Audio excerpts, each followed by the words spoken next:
Greetings, Tony Mobley here. Welcome to Conversation with Tony Mobley. And tonight on Conversation with Tony Mobley, we're having a conversation with Mr. Michael D. Jenkins, who is also known as the artist Triumphant. Thank you, sir, for being with me tonight. This is episode 47 of Conversations with Tony Mobley. Why are we here? We're here because life has provided me the opportunity to have real conversations with real people. Again, today we're having conversation with Mr. Michael D. Jenkins, the artist known as Triumphant. My hope is that after this conversation, you will get to know him a little bit better. First, I want to thank my guest, public servant, candidate for Secretary of State of Georgia, Dr. John Eves, for our conversation last Wednesday.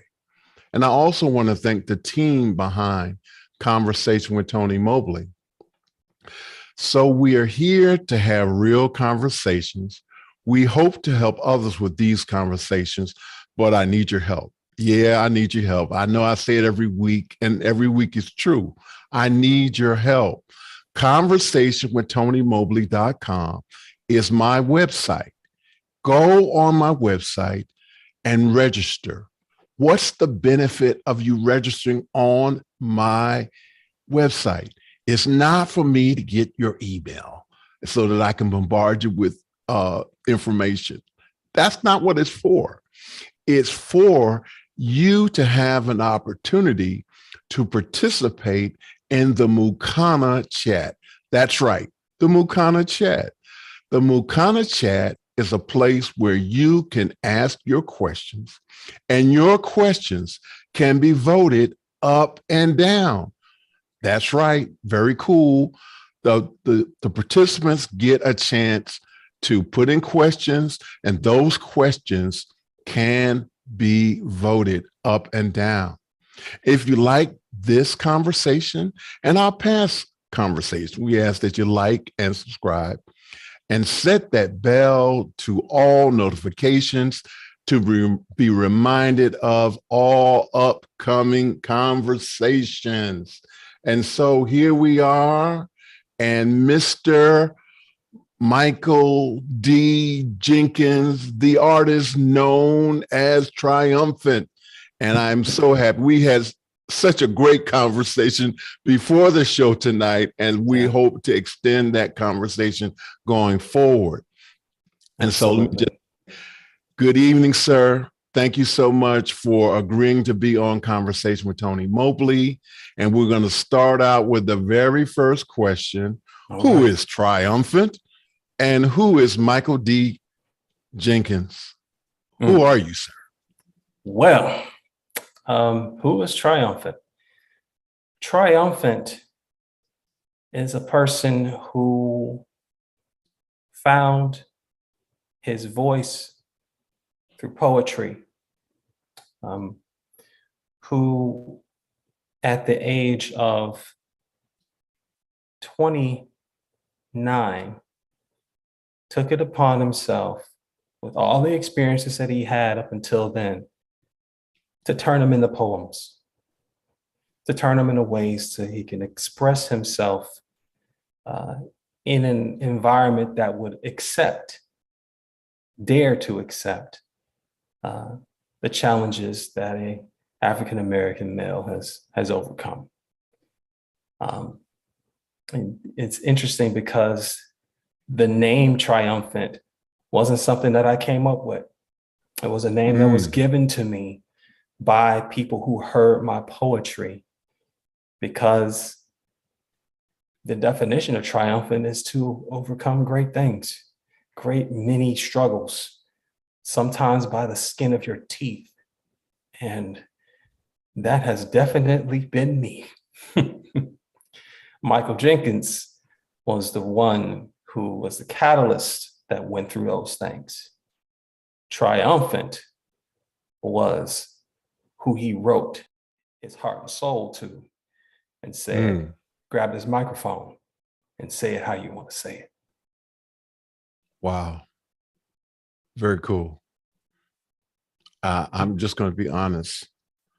I am preaching this coming Sunday, and you might hear triumphant used in that sermon. I'm just going to go ahead and tell you, right? I'm just going to go ahead and tell you. I hear that. Yeah. Yeah. So the next question is, what lessons have you learned from your parents that you're using today? Oh man, to say lessons that I hadn't used would be a shorter list. Let's see. My father, who was drafted in Vietnam, got court-martialed on purpose because he felt that there was no room for Black men in that war. And became a member of the Black Panther Party from 1967, actually, until 72, when they took everything except the free school lunches. And then with that, he said, well, what am I going to do with all the knowledge of all of these guns? I guess I'm going to have to become a police officer. So he became not a beat cop, not a, office clerk type cop. No, he went into narcotics in Reaganomics 80s Detroit, Michigan, as a narcotics officer. And was that until he couldn't be anymore. My father only lived to be 51 years old. But he lived every bit of his life to the fullest with the intent of being a police officer before he was a police officer. He was going to bring peace to his land by any means necessary. And what I learned from him was that by any means necessary means it just the way it sounds. If you mean what you say, if you mean what you feel, you need to say it, you need to do it by any means necessary. Without any excuses, without anything that is getting in your way, whether it's financial or otherwise, even emotional or otherwise. It has to get done, and it's only going to get done by you. So do it. My mother, who was graduated from a private Catholic university, University of Detroit Mercy, in psychology, became a child psychologist. Complete with holding me in her arms on one side and holding her diploma in the other. Wow. Made it a point for me to understand the mind. Really understand as best as you can the mind, not your own mind, not just your own mind, but the minds of other people. How to captivate the minds of other people. How to encourage the minds of other people to become greater minds. And what better way to do that than with the power of the tongue, with words. She was a very, very, very, very wise woman. Had an intuition that you could bank on. And what she taught me was to follow the intuition of the woman that is behind you, holding you steadfast and strong, because behind every strong man is a strong woman. And I cleave to that for sure. Triumphant wouldn't be triumphant if it was not for Triumphant's wife, for sure. And of course, there are many things that are underneath that umbrella that I learned from them, but those are the ones that took the cake. By any means necessary, and the power of the tongue and the captivation of people's minds. Wow. Thank you so much for sharing that. The next question is,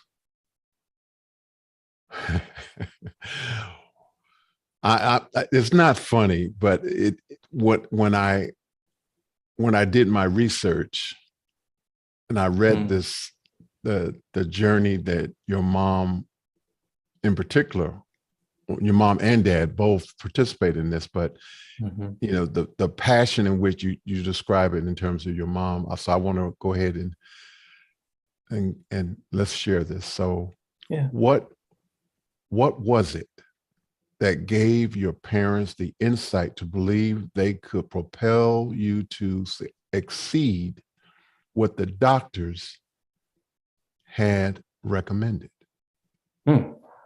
Well, to answer that question, we first have to unpack what the doctors have recommended. Yeah, let's do that.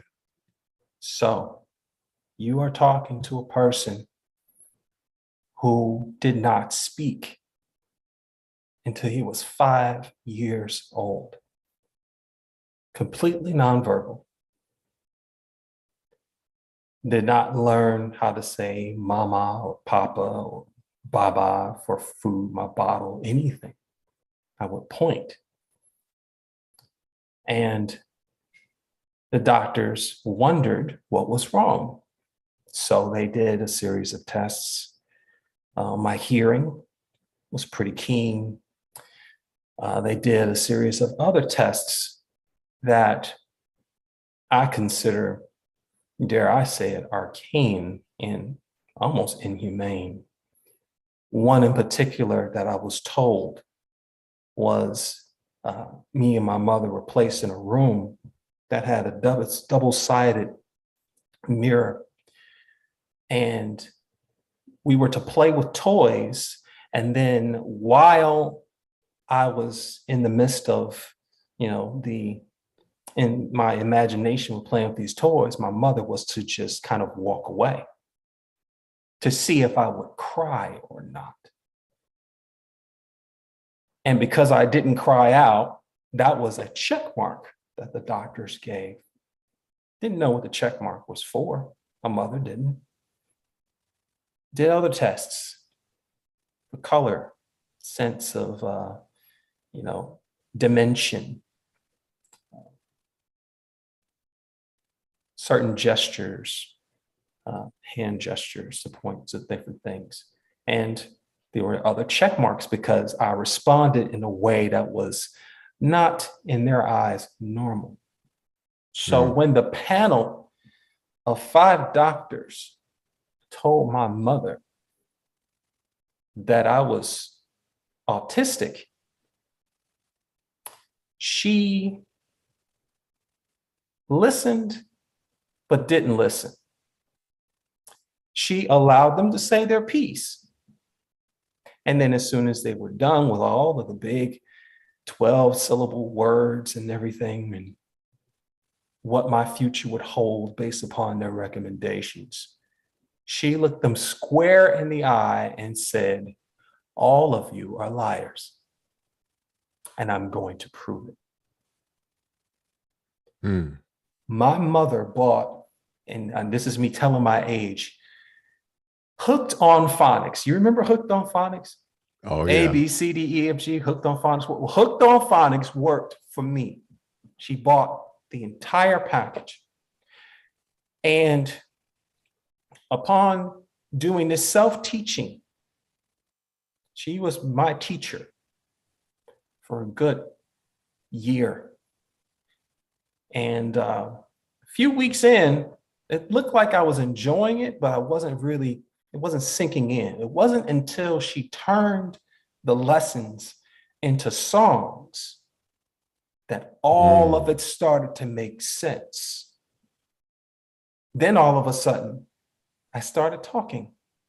But when I talked, it sounded like I was singing. I was singing my name. I was singing my mother, my father, my address, big words that I probably shouldn't even have known back there, just to look smart. I don't know what it was, but it was just a fact that she could turn them into these songs. And sonically, that made so much sense to me. So I go to kindergarten. And within a week, they tell my mother, he don't belong here. He need to be in the first grade. She said, no, you're going to keep him right where he is. He's going to excel the way I said he would excel. And we're going to continue this as if he is what people called years ago a normal person. By the time I was in the 4th grade, I was reading at the 9th grade level. I was reading The Great Gatsby as a test from the principal who just wanted to see how much I could articulate and comprehend. The Great Gatsby is a 9th grade level book. And it blew them away. So the wisdom and the intuition of my mother, who held steadfast, that my first strong woman behind me, she was the one that says, we are going to do this thing. We're going to prove some people wrong. And we're going to show them that whatever they think you have, it is not an impairment. It is not a handicap. It is a superpower. You're a superhero, Michael. And we're going to show them how powerful you are.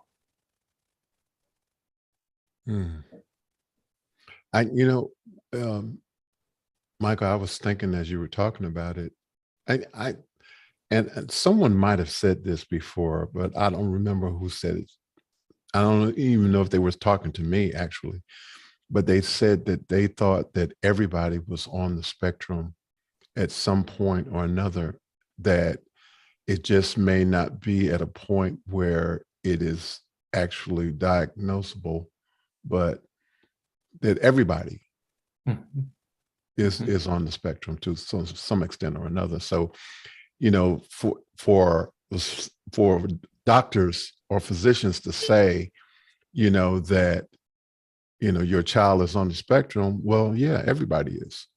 And I don't say it lightly, but I think that a lot of times, because I've heard people, matter of fact, we were having a conversation on Saturdays. We have education conversation with educators on Saturdays as part of office hours. And one of the educators was talking about as an adult, she recognized that she is on the spectrum and that she is navigating that.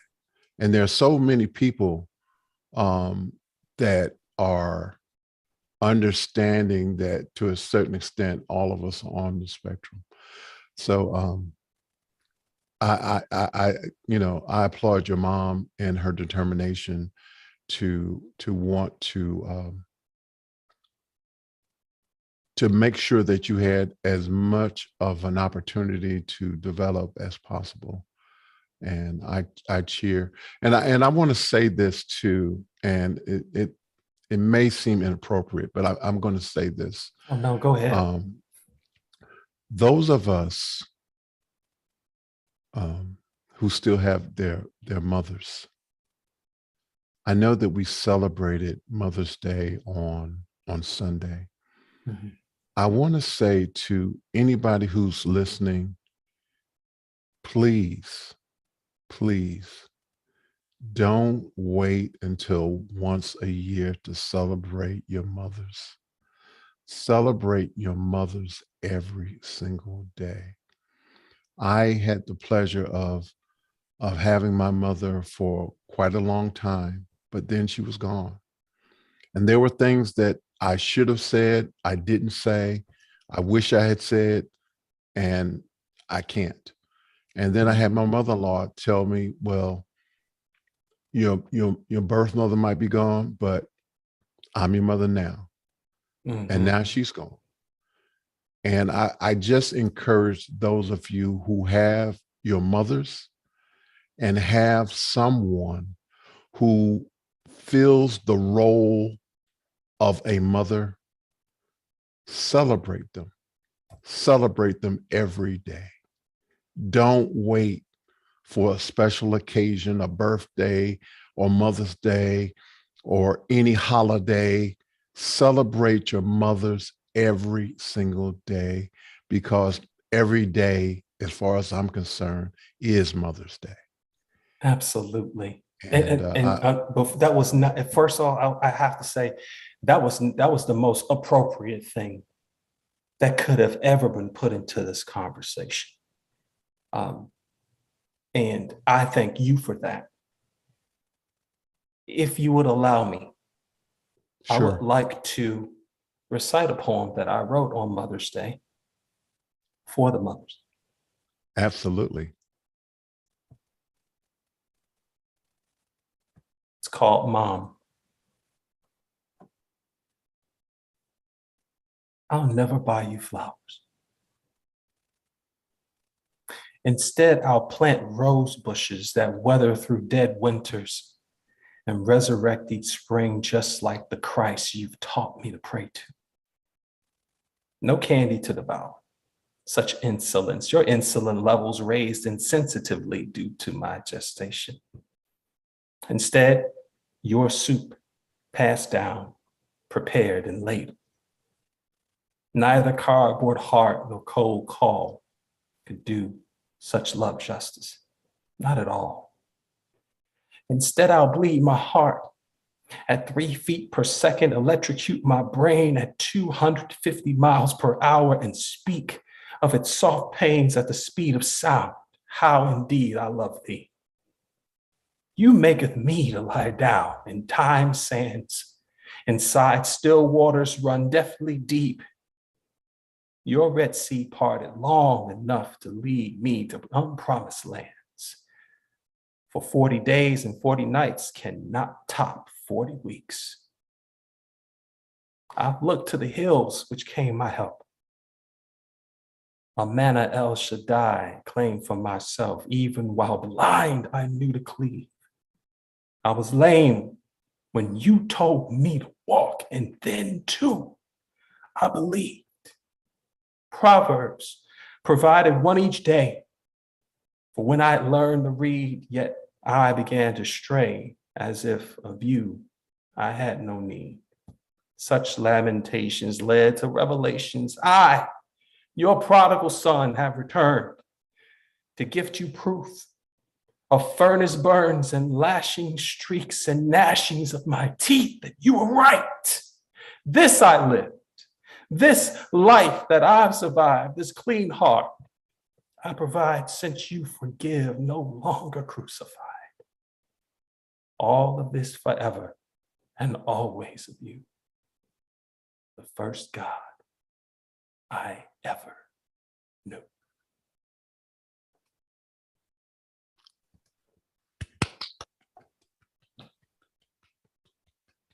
Wow.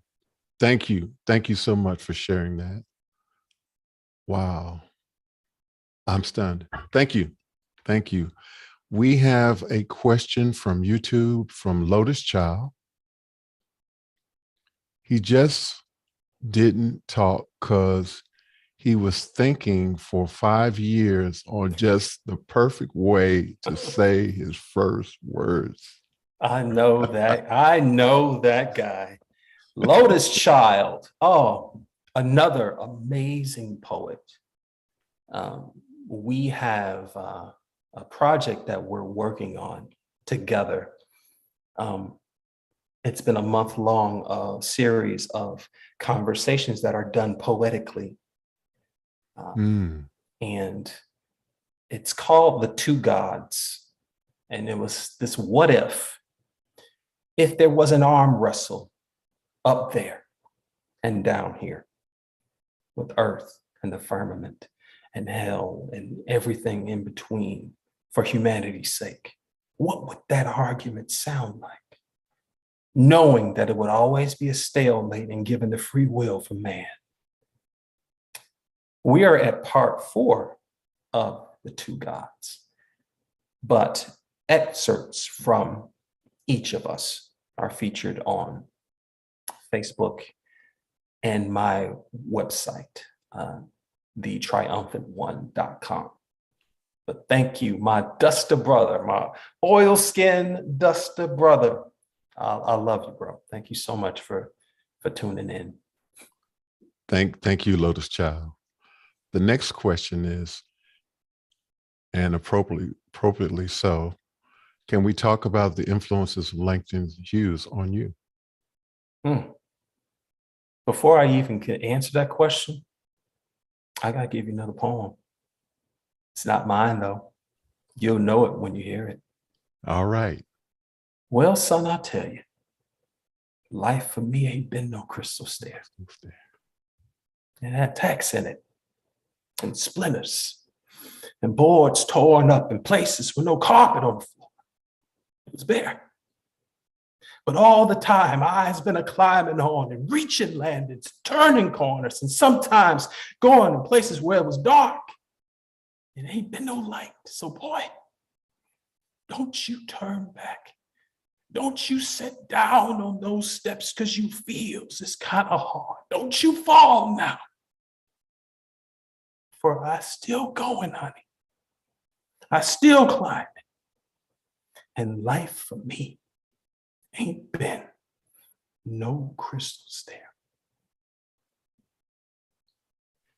Wow. Mother to Son by Langston Hughes was the very first poem I ever memorized. I was 9 years old. My fifth grade English teacher, Mr. Woolridge, I will not ever forget him. First poet I was ever introduced to. Fell absolutely in love with all of his work. At the end of fifth grade, I don't know if they do this now, but at the end of fifth grade, back when I was a youngin', they had a graduation ceremony of sorts, complete with caps and gowns, and we sang This a Little Light of Mine and turned our tassels over as we were getting ready for the sixth grade. Because of how Mr. Woolridge loved how I took to Langston Hughes, he made it a point that at some time in the ceremony, to the mothers, I would dedicate that poem at the graduation ceremony. And to this very day, my mother, to this very day, the second that I say, well, son, I tell you, she starts to well up. She starts to cry, and she remembers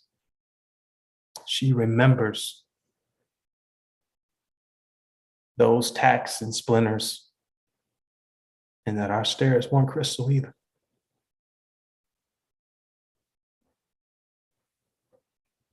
But Wow. all of his work, all of his selected poems, they taught me how to write. Quite honestly, they taught me poise and passion, the spaces in between words. And yeah, it's my all-time favorite poet. I even took upon myself to challenge myself with Langston Hughes' works. The last time that I actually checked, I believe that there has a total of 227 poems that Langston Hughes actually published in his lifetime. I have 228 poems that I have published in the last 3 years. Wow. I wanted to feel as if without him passing a baton to me, I kept running. Wow. Very cool. Thank you. Thank you for sharing that. Wow. Please share your experience of playing a musical instrument. Oh, okay. Musical instruments. Okay, well, I started playing piano by ear at, I think, age 4, just listening to the radio. My mother with her old records and the big old PV speakers, that the JBLs that would sit as tall as I was when I was, that age. And I remember those. Oh man, you could rock a house, and you knew on Sunday morning we was going to church, and you knew on Saturday morning when you heard that record play, you was trying to clean up. So she'd be playing that soul music, and my dad's old Casio keyboard would be sitting on the counter. He had gave it to me as a gift, and not really knowing I do anything with it. Then all of a sudden, those one little fingers turned into two fingers, turned into what I thought chords were. And all of a sudden he says, "You actually think you know what you're doing, huh?" So that began my first love when it came to music, other than the voice, was piano. Didn't ever take any classes, formal classes for reading sheet music and piano, classical, anything like that. But I just always wanted to learn by ear. Then as I got older and thought that guitars were really cool, and there was a couple of girls that I thought were kind of cute, I started to learn how to play guitar. So at 16, my dad bought me first Fender Strat. And I remember how funny it was for him to hear me try to do chord progressions, because I was left-handed and it was completely backwards. For about a week and a half, he was trying to grin and bear through how horrible I actually sounded, until he says, "Well, wait a minute, you're left-handed, like Jimi Hendrix. Give me your guitar." He takes it to Guitar Center, he gets it strung upside down, and now all the chords make sense. So I play like Jimi Hendrix, maybe not necessarily as skilled, but it is strung upside down. That's so cool. Wow. Yeah. Wow. And wasn't there one more instrument? Oh, the drums for sure. Okay. Yeah, my father was a drummer in a band, and he was like, "Listen, we have rhythm innately in our bodies. It's called a heartbeat for a reason, my son. Let me show you this here." And he would start to banging on the snare drum and all of that. And he says, "Okay, now this might look like a whole lot of stuff here, but you can start with this kitchen table." And as I started doing that and finding hip hop culture and beatboxing and beating on the tables that I would see people do in lunchroom, trying to be, the greatest LL Cool J, Kool Mo D, Big Daddy Kane imitations. I was like, oh, that's what that is. And I can do this with words. And that's what started my whole thing with hip hop culture. Yeah. Wow. Yeah, man. Very cool. We have a question from Dr. Chris Clark, Tempe, Arizona. Michael, have you composed poems that you or others have set to music? I hear music in the pause between your syllables. Wow. First and foremost, thank you for that compliment, because the spaces between are just as important. I've always thought of it that way. As a matter of fact, I have. So the songs, the poems that I have written, there are a lot of them are put to music. There are full albums of songs, a whole compilation of work that I've done over the last 4 years that spans about, if you were to start at 6 o'clock in the morning, you'd be playing it through lunchtime. It's completely free. It is on my website.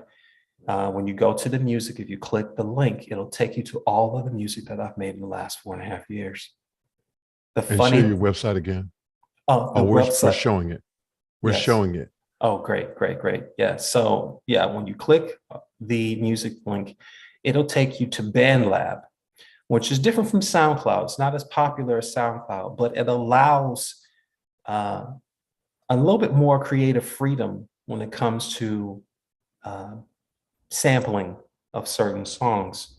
And I have an interesting approach towards sampling music that I do without any tools whatsoever other than my own laptop.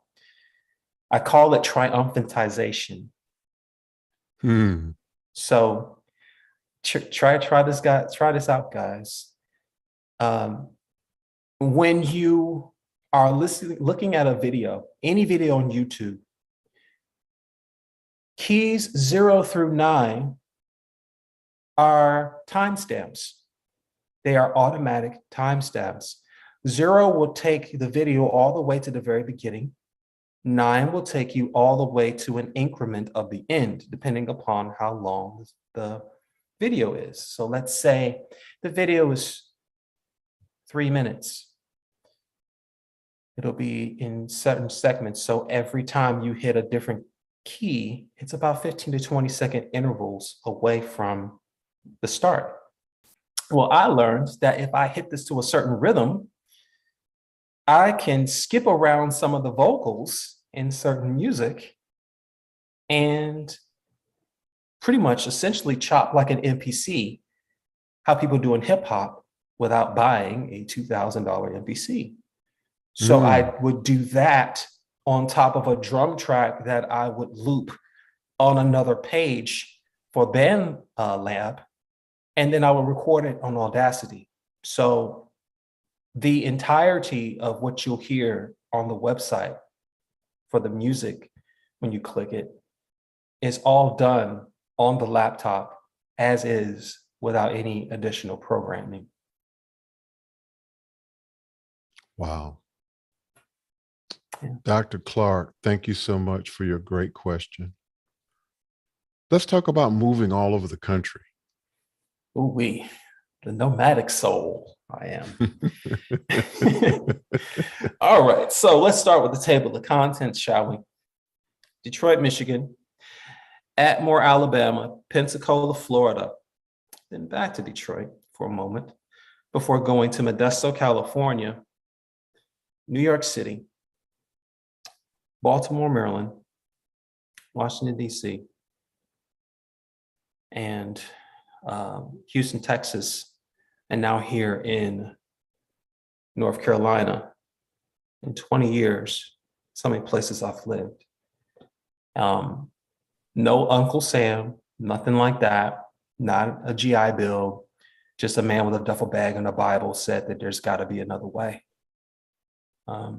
Started in the year 2000 when all of the jobs seemed to leave Detroit, Michigan. And there I was wondering if I was just going to continue to live there and kind of scraping to survive, or was I going to dare mighty things?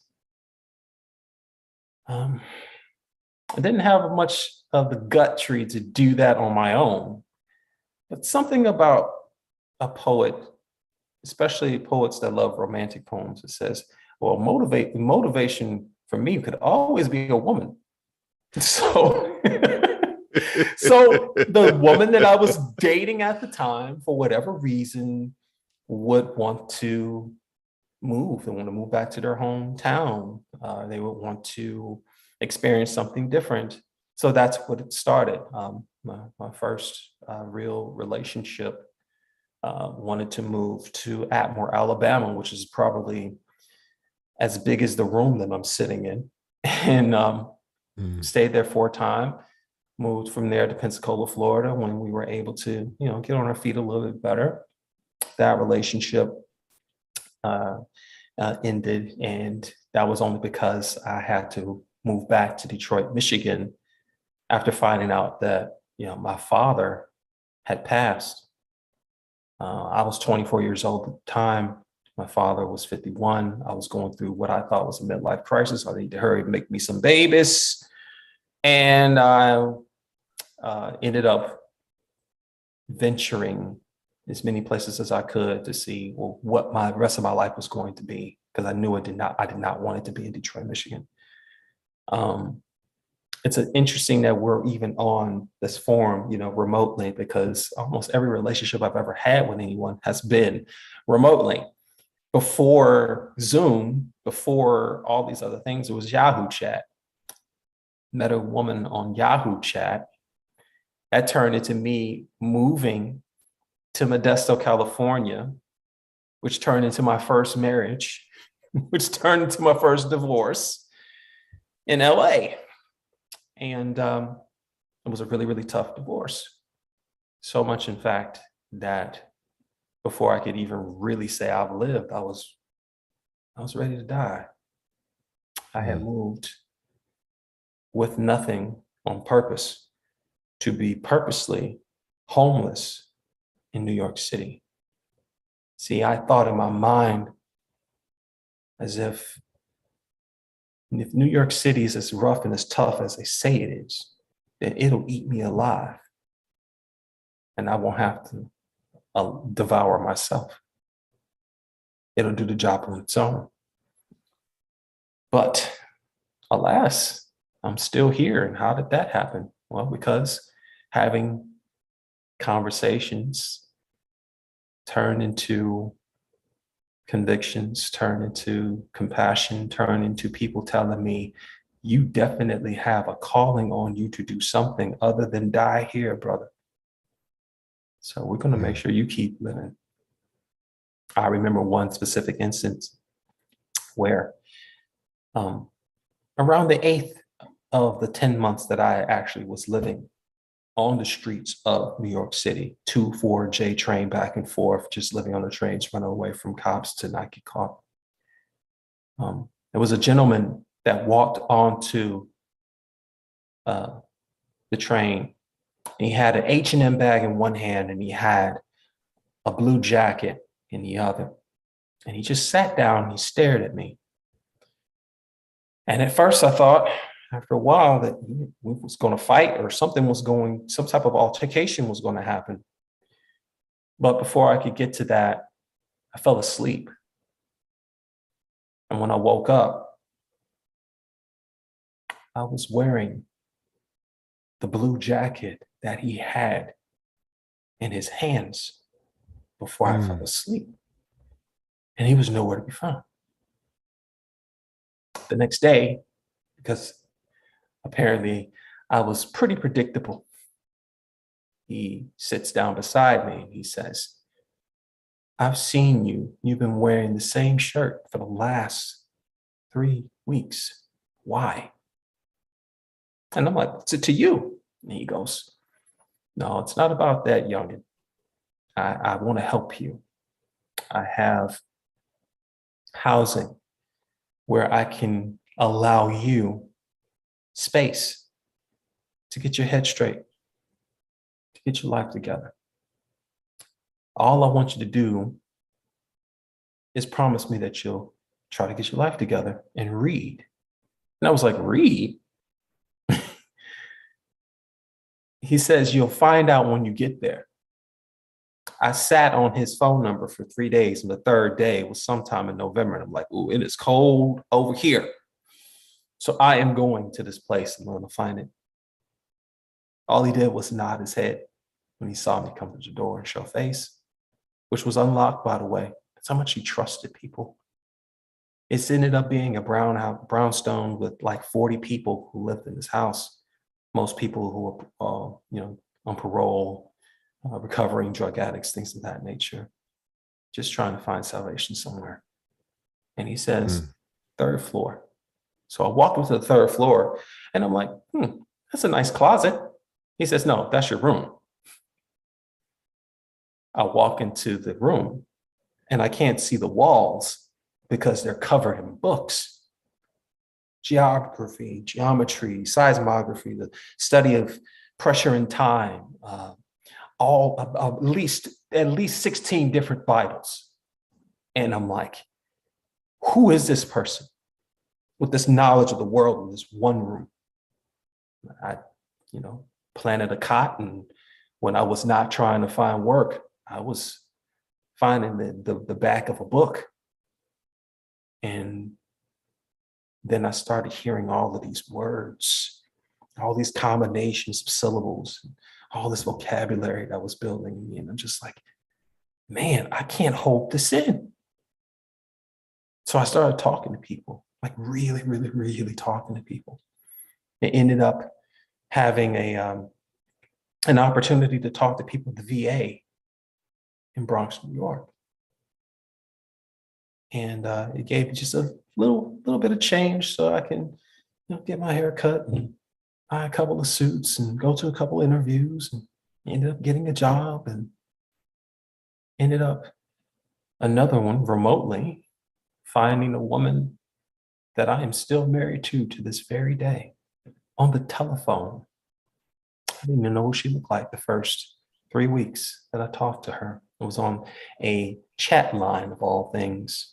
The kind that, you tell a person what you look like, what borough you're from, and then if they like your voice, they just press 1. They talk for like 5 minutes and put you back into the Nexus. Well, it was 30 days of that. 28 days, I kept telling everybody, muscular build, clean shaven, this and this and that. No response. 29th day, I said, instead of being a man looking for a woman, I'm going to see what these women are hearing. So I'm going to chime in as a woman looking for a man. And would you know it, there were at least 355 bald-headed, strong, muscular people from the Brooklyn borough, and all of this sounded just like me. 30th day came, and I'm like, okay, I'm not going to tell anybody what I look like. I'm not going to tell anybody where I'm from. I'm not going to tell anybody any of that. I'm just going to recite this poem, and I'm going to walk away. And she has not stopped listening to me since. Wow. We met a month after that poem. She met me in Brooklyn, New York. And for every weekend for the last year, I was visiting her in Baltimore, Maryland. And after a while, it was just like, what are we doing? I said, we must be getting married soon. And she said, that's all I need to hear. We got married. And here I am, 13 years, still fantastic. Here. And congratulations. Yeah. That's fantastic. We have a comment from Tara Henry. Oh, Tara Henry. Peace to a row. Okay. I'll tell you what that means in a minute. Okay. I can't quite see it. I know it says something about you're not. It's so phenomenal to have Triumphant to share. His amazing gifts that he doesn't like to call them gifts. Yeah. So about that. When people would tell me, you have this great gift, or you're highly talented, I always thought of it as, that's too easy for the person that's hearing on the other end to think that it just fell in my lap, that I didn't earn this thing. Like I earned this. I earned this hard fought from being a person who didn't speak at all to speaking the way that I'm speaking to you today. That is not a gift. That is not talent. That is a skill. I am skilled. I have acquired a skill. I have refined a skill. But I'm going to disagree with you just for a little bit. But I'm going to tell you why.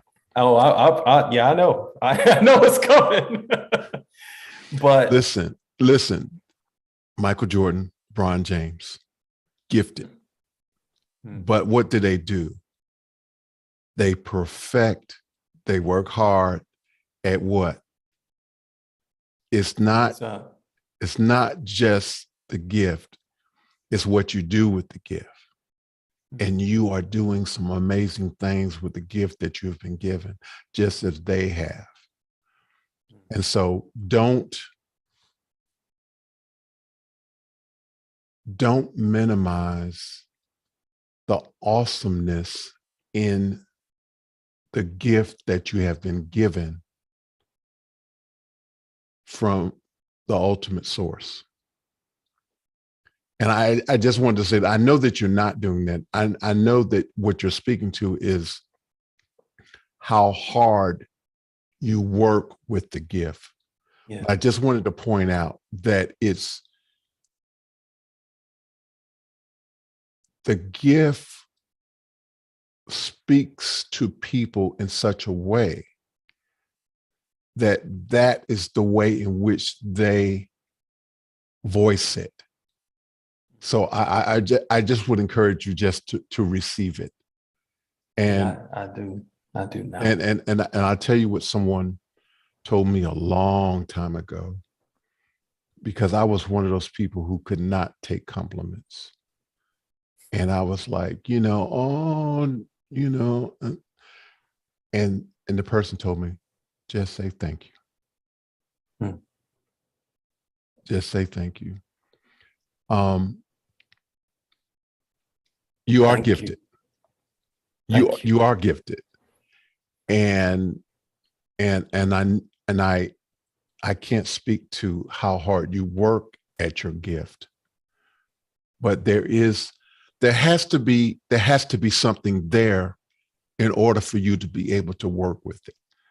And that's all I simply wanted to say.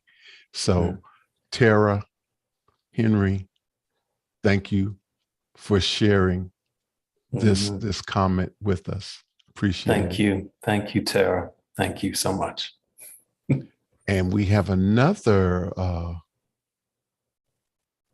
I guess this is a question. This is not a comment. So he says, how deep do you think the contrast runs between yourself and your peers in the world of poetry? And how does that affect your presence in the community and your poetry in general? Wow, Lotus Child, you going for the juggler. Yeah, he is. Well, I got to be honest with you. It's evolved from what I used to think. I'll tell you what I used to think. What I used to think was that there were too many poets that would use words that end in ation in order to cluster them together to sound cool or smart. That there were too many women who would, for sake of getting the crowd to be riled up, use lower vibrations as an arousal within their words when they didn't need to. And that I would escape those tropes and would not do any of those things. And I have come to realize that, hindsight being 2020, maybe that made me seem kind of stuck up. Maybe that made me seem like I was better than them. But what has evolved into now is everybody has their voice. And things like the pandemic had me scratching to hear everybody's voice, no matter what vibration it was on, no matter how they tried to seemingly appear intelligent, when I knew that there is a wisdom somewhere in there that I still need to hear. I value all words now. I value all essences now. And I'm thankful that I've come to that at this young age, because if I didn't, I probably wouldn't be a poet anymore. I probably would be so pompous that I wouldn't want to say anything. I wouldn't want to share it with anybody. I'm going to keep this all to myself because it's too good for them. It's over their head. It's not about that no more. It gets to a point where it's not even about the words. Can you feel me? Can I feel it? Because all of us, the only reason why we do the things that we do is so that we can feel.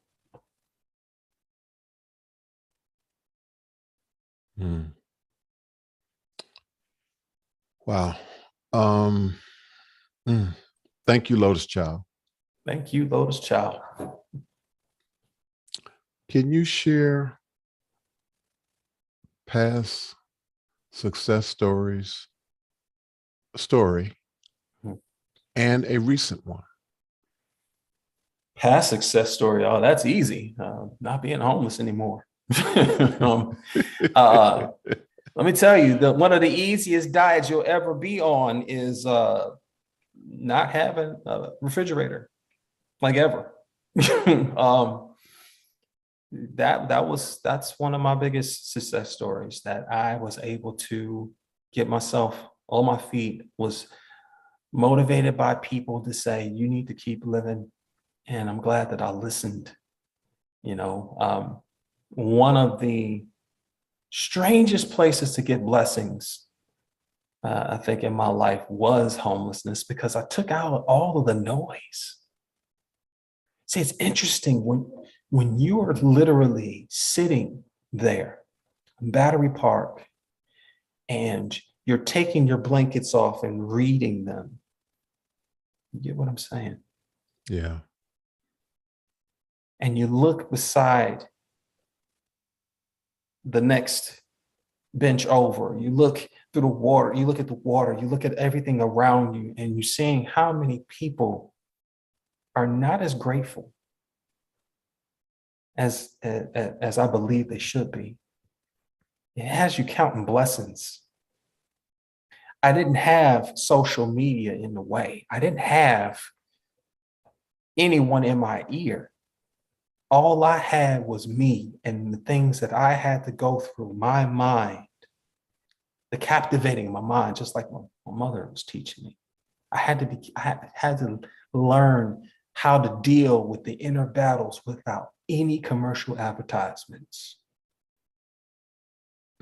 And I believe that made me a stronger person, though still off the skin of my teeth.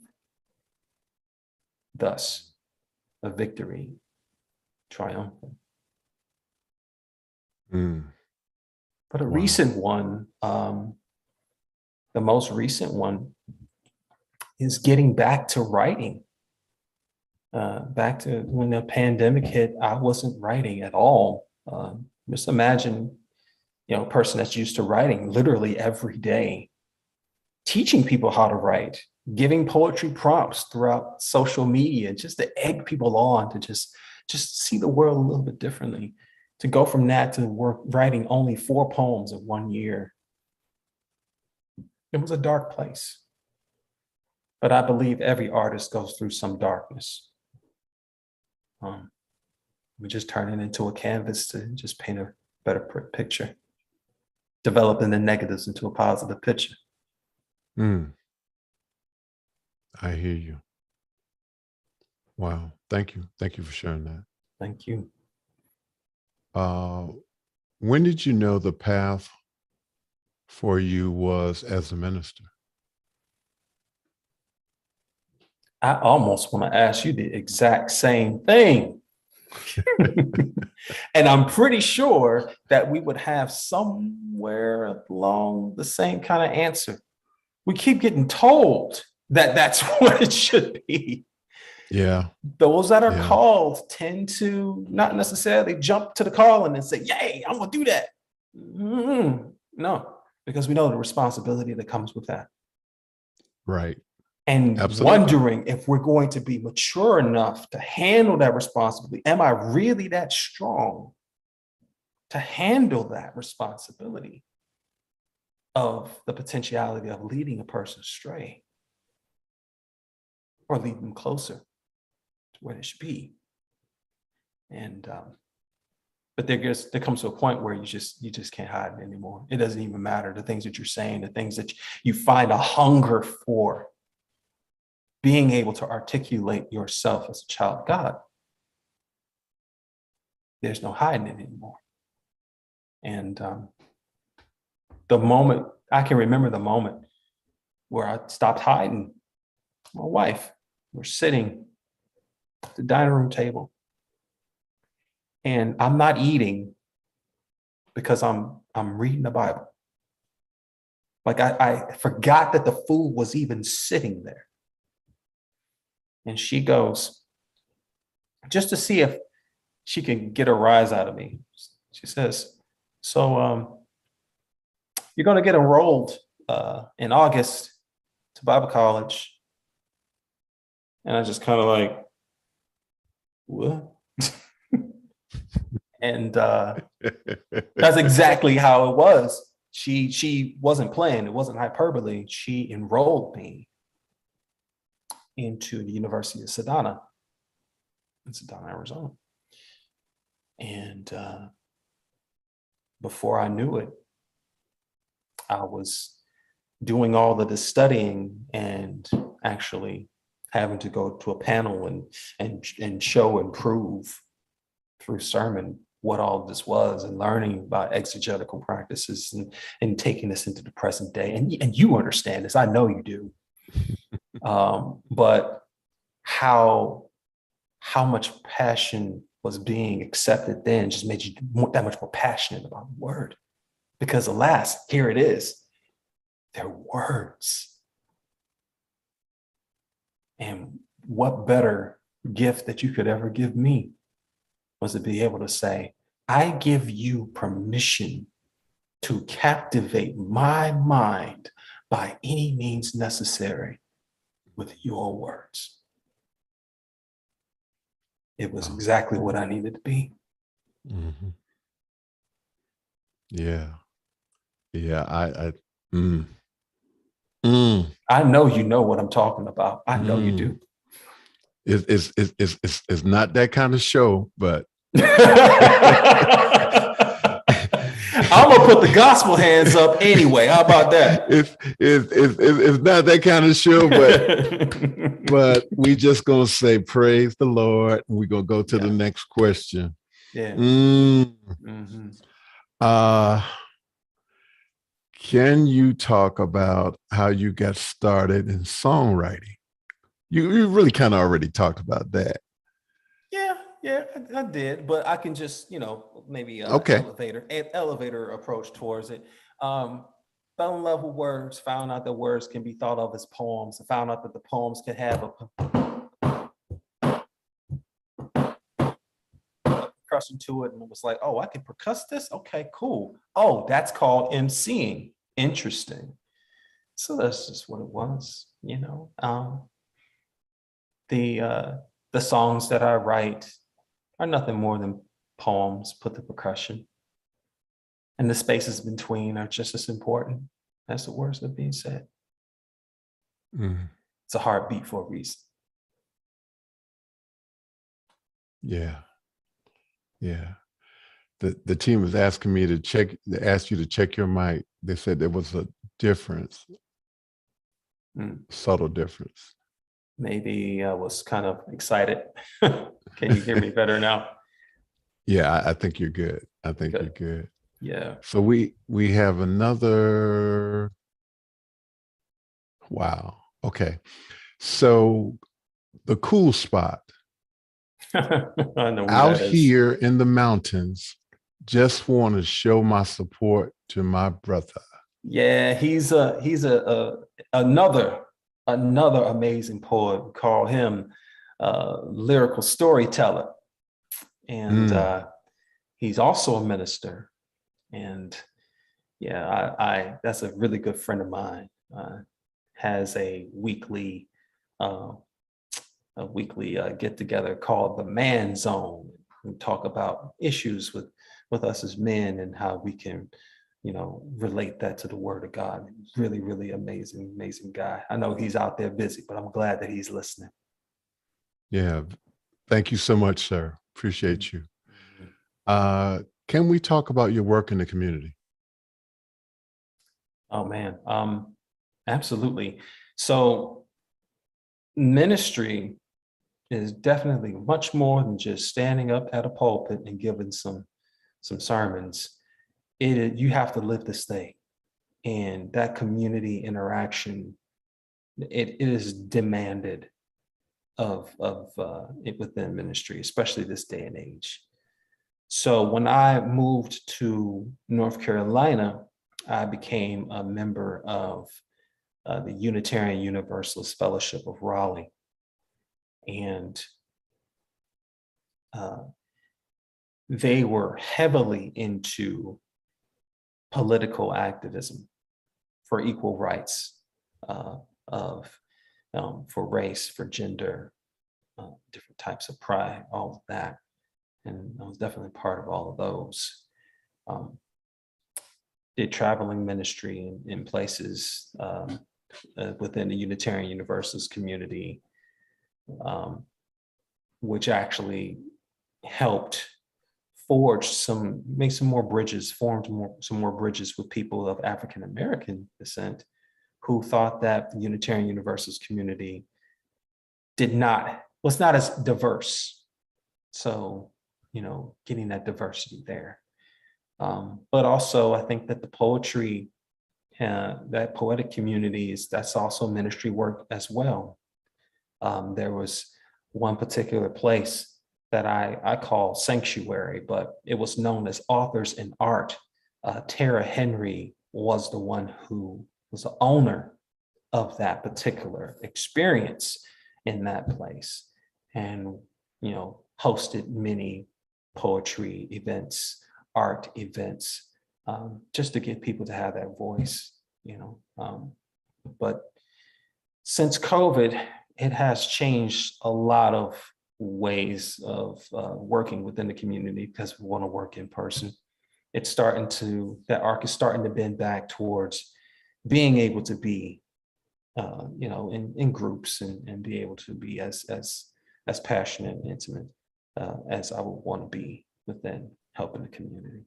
Yeah. Here I go. Uh-oh. You don't have to be in person. You don't have to be in person to get it done. Yeah. And maybe, we definitely should have a conversation about office hours and the things that are doing. And the reason why I say that is we don't know, and I know I'm in the minority when I say this. We don't know if there's going to be another upheaval in terms of us having to stay inside. But what I can say is that there is going to be a certain segment of the population that will never, ever go back to in-person events. Mm-hmm. There are some people that just won't. Yeah. And the other thing that I want you to think about, and the other poets who are listening too, think about what you're sharing and how, by making it a in-person only kind of event, the exclusion that you are placing on some of us who are in the world. Think about sharing your poetry in a way where there are no walls. And I would dare say that if the audio and the cameras are of such quality that the heartbeat of the spirit of the words will go forth. I believe that. I have had an opportunity to experience it firsthand through this community, office hours, conversation with Tony Mobley, the other shows. I shared with you a little bit earlier that there was an event that was done on a weekly basis by Richard Lavery in Belfast, Ireland, where he has a club in Belfast, Ireland. And Tony Mobley in Noonan, Georgia, had an opportunity to call the show, to say what cameras, what lights, what instruments were being used. I'm controlling a show in Belfast, Ireland. And that is a part of what the office hours community does.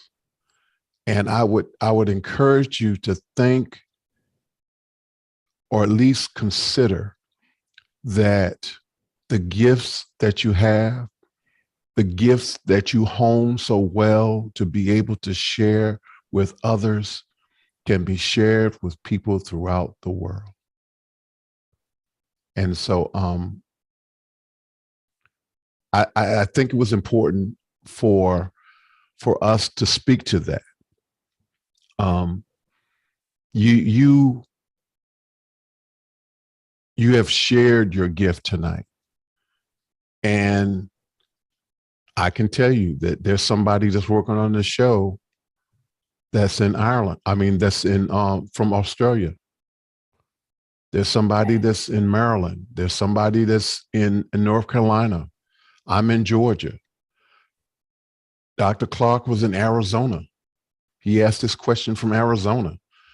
There are people that are all over the world that may not see this conversation that we're having right now live, but they will watch it on YouTube. And there are going to be opportunities in the future where you will be able to glean your income from the things that you do.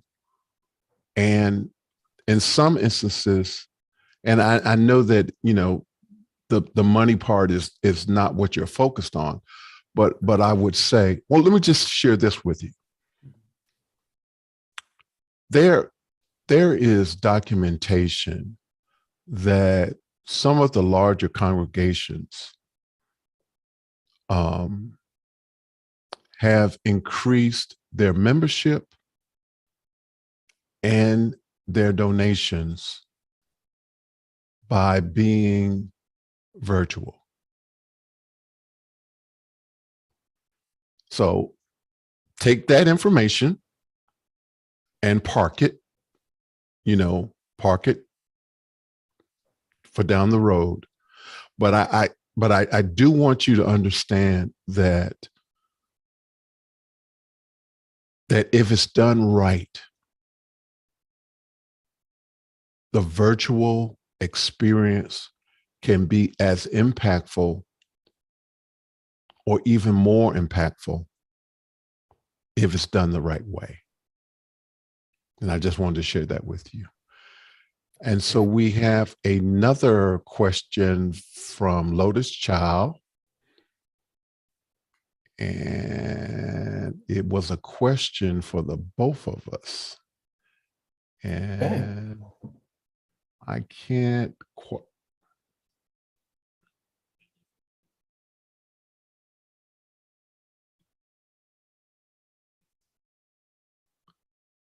It's poet.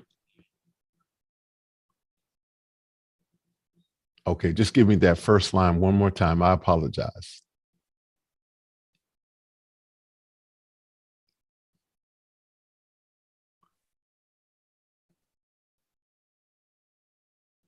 Is poetry the passion that you must have in order to reach people deep in?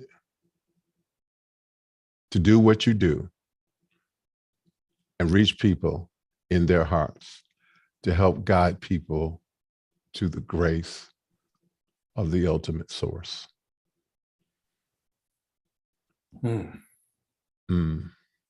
I don't think of myself as a poet. I'm gonna speak to that.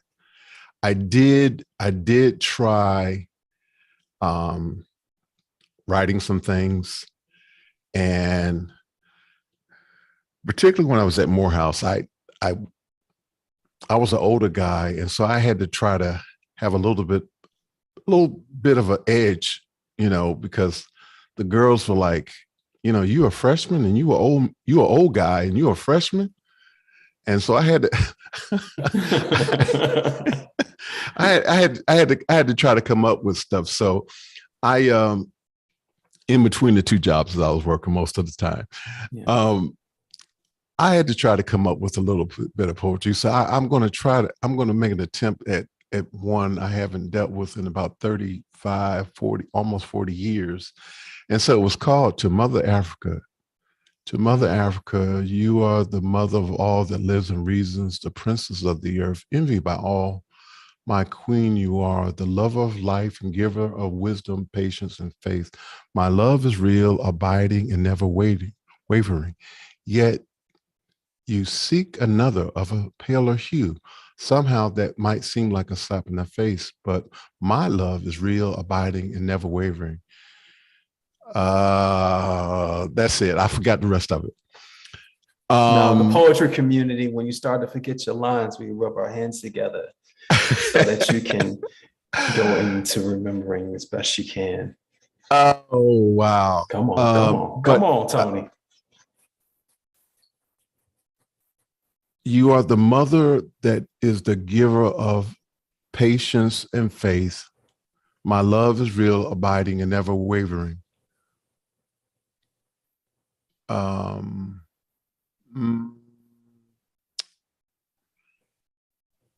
I'm sorry, Michael, that's it. My love is real, abiding, and never wavering.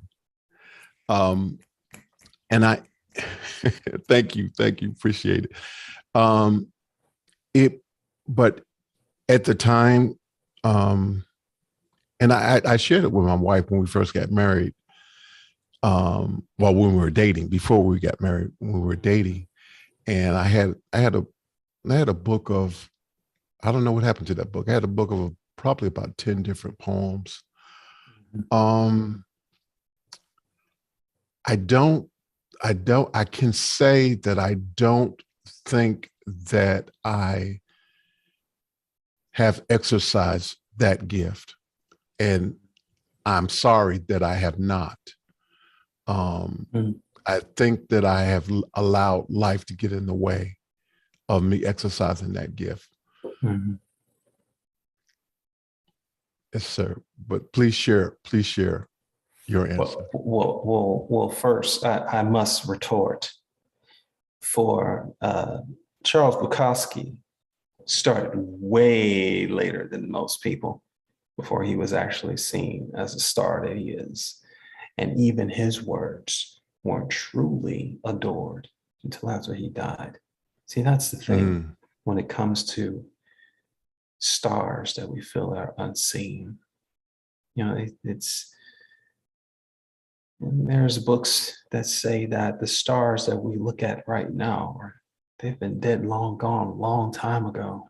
Those lights that spanned thousands, if not millions of years.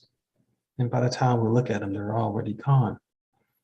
And the connotation with that is the reason why we call stars what they are, because the biggest stars are the ones that are legends because they died way before their time, because their time is always way before their time. That said, I implore you to not wait another second. I implore you to take 3 words, and then tomorrow make 3 more. And then the next week, make 3 more. And then the next month, do 3 more. And then maybe a line more. And what will end up happening is something will grow inside of you. And it will be a hunger to want to feed off of the power that comes from your mind, captivated, encapsulated in words. Because I'm going to tell you, if you are a minister and you are reading out of that book is a huge poem. It is an epic poem. And what makes it even more powerful is because it's all truth in there. So I knight you as a poet, whether you know it or not. All right, I receive it. I receive it. I do want you to speak to help guide people to grace of the ultimate source. I think what ends up happening is, after speaking and people ask, where, I know I read it in the book, but I didn't read it the way you read it, and I didn't put it together the way you put it together. Where did you get these revelations from? And I guide them to the Father. And then I'll let it do what it's going to do on its own. Because we have to be humble. Humility is maybe only in my mind, but humility is one of the greatest strengths that you could ever have as a human being, period. But especially a man of the cloth. And that comes from having the passion and sharing the passion without denying another person's passion for a totally different approach towards their concept in life. And even in those moments where they say, man, where did this unconditional love come from? Because you being a person of the cloth, I'm thinking you're going to fight me with my beliefs. And when I tell them that that ain't my job, that it is not my job to judge you, that it is my job to love you as I love myself. And they say, where you get that example from? And I lead them back to where I got that example from. I got it from the Father, our Father.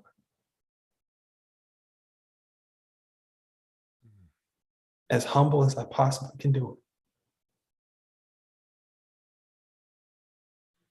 it. Thank you for ultimate that. sense. Absolutely. Absolutely.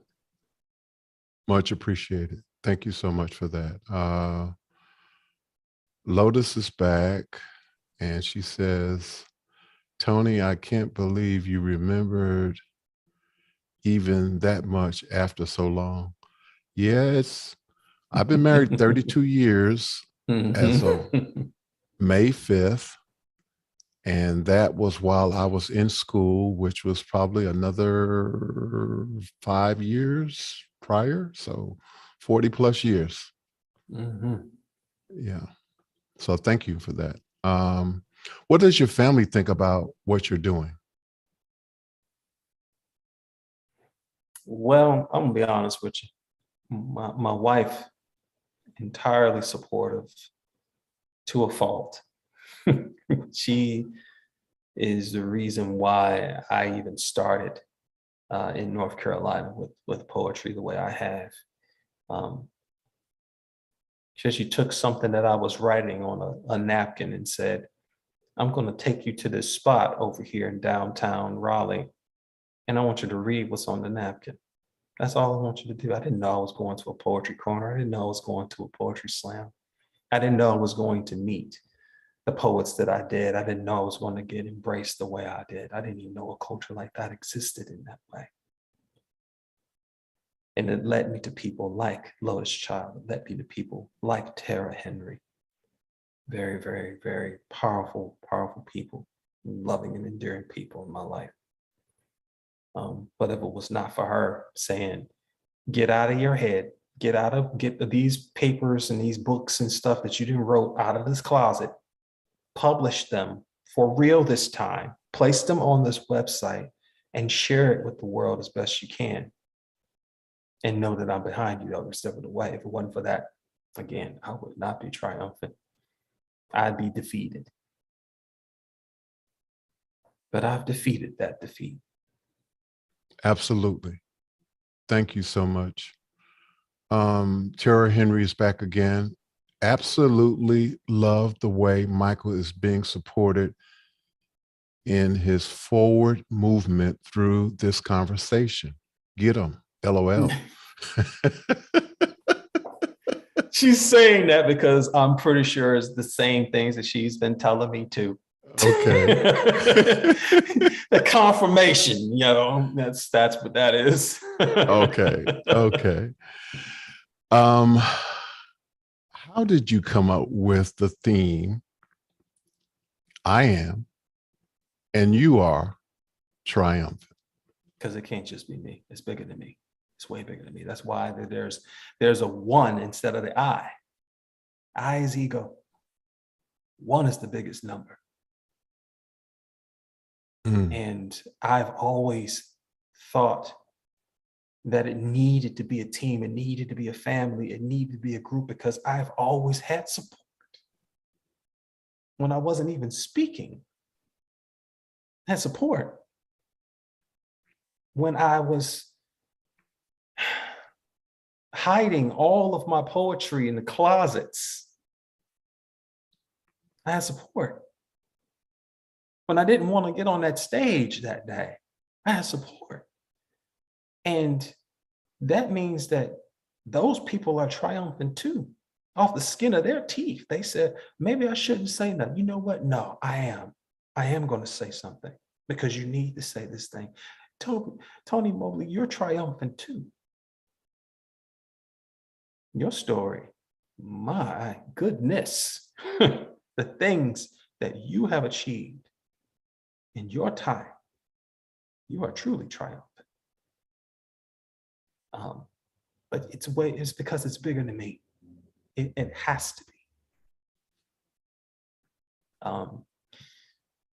The breakdown of the word, however, some wordplay with this, try as in three different versions that people seem to get of me. Either they get the minister side of me talking to them, they get the MC, the rapper rapping to them, right? Or they just get plain old Michael Dwayne Jenkins Jr. Wow. Yeah. That is so powerful. And we're running out of time. Want to get a couple of more questions in. Okay, we can run through them. Yeah, absolutely. Okay. So what are you most concerned about for the future? That there isn't one. I don't want supersonic extrication of all beings. I need love to continue. I need us to continue to survive through no matter how tough this world is. And if we are going to be doing this thing remotely, in order to survive, let's do that. If we're going to be doing this love thing that we've been taught on how to do in a new way, using new technology, using a different mindset of what that love should feel like, then let's do it. This life is worth living. Okay, thank you, sir. Can you talk about future plans that you're thinking of? Embracing technology a little bit more. I'm going to be on a little bit more different social media. Believe it or not, I actually have a TikTok due to my children saying, what if your poetry was on TikTok? You meet tons and tons of people, hundreds of thousands of people. So I'm working on that. Working on doing a lot more of the remote things and finding the truth in, having this, thinking out of the box and not having any walls to confine this gift. Definitely want to get into it with the office hours for sure. Yes, sir. Please do. Please do, sir. Appreciate you. And the word needs to be shared. You are speaking to the world. What do you want them to know? You're worthy. You deserve all that is coming to you, all that you feel needs to come to you. And if nobody else believes in you, know that I do. Even though I might not know your face, I know your spirit. I know your energy because it's mine. We're the same. Thank you, Triumphant. Thank you. There's been a request before we end for a poem from you. Another poem. Okay. Yes. Coming right up. Coming right up. I'll make this one a quick one because I know we're running out of time.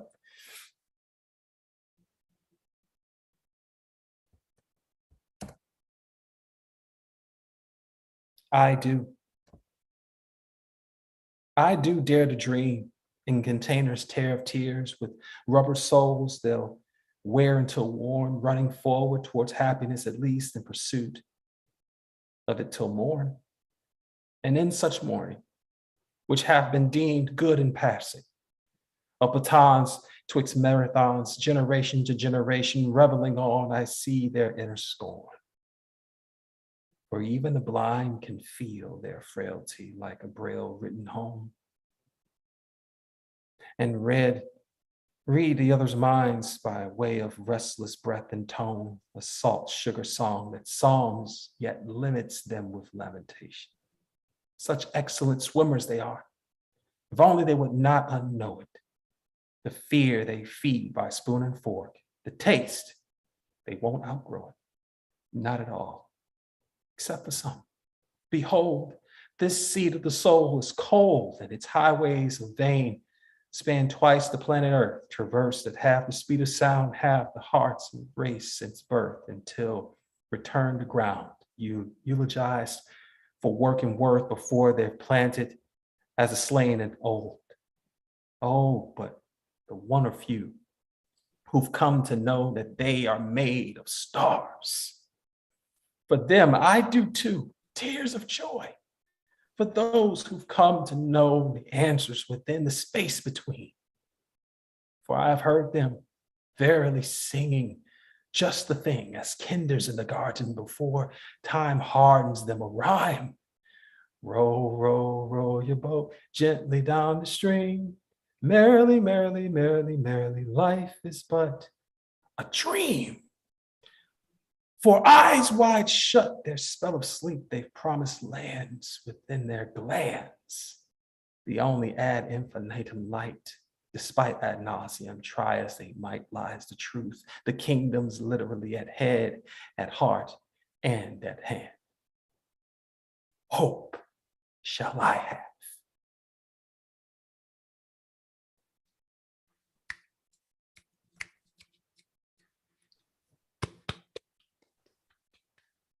Thank you so much. Please share your website one more time, please. Yes, the Triumphant one, that's THETR1, not an I, because it's bigger than me. UMPHANTONE.com. I am also on Facebook as well. Thank you, Michael. Thank you. Thank you, Triumphant. Thank you. Thank you so much for being here tonight. Thank you so much for sharing. We have to talk beyond this conversation. Thank you so much, sir. I want to give special thanks to Kimberly Mobley, Ron Mobley, Global Family and Friends, Alex Lindsay, Office Hour members, DVE Store, Liminal Entertainment Technologies, Byte Hive, Video360.com, ApprovalLoan.com, Cloud Bedrock LLC, Ken Jordan, Jonas Dattel, Aaron Huslich, Cherik Cheetah, David Brady, Marcus Lee Folk, Richard Lavery, Chris Fenwick, Manolo Lozano, Jeffrey Powers, Bo Cordo, Mickey McAture, Hasma Gaijar, Doug Moeller, Laura Thompson, Bryant Shan, Dennis Champion Walker, Roscoe Jones, George Butters, Joshua Minden, Danielle Maxwell, Conversation with Tony Mobley, producer, Clark Miguel Lopez Waterman. Thank you all so much. We want to give a special thanks again to Triumphant for this great conversation that we had tonight. Next week, we're going to have Mr. Mitchell Hill next week. And we want to thank Mitchell so much for agreeing to be on. He is an old radio man who has embraced new technology, and he will be on with us next week. We are going to continue to have conversations with educators, mental health experts, filmmakers, musicians, and other creators. We are going to continue to have interesting conversations with interesting people, and everybody is interesting. Conversation with Tony Mobley will continue to engage in real conversations. Please like and subscribe. Thank you all so much for being a part of this great conversation that I was able to have with Triumphant. Good night, take care, and see you in the streams. Take care, everyone. Good night.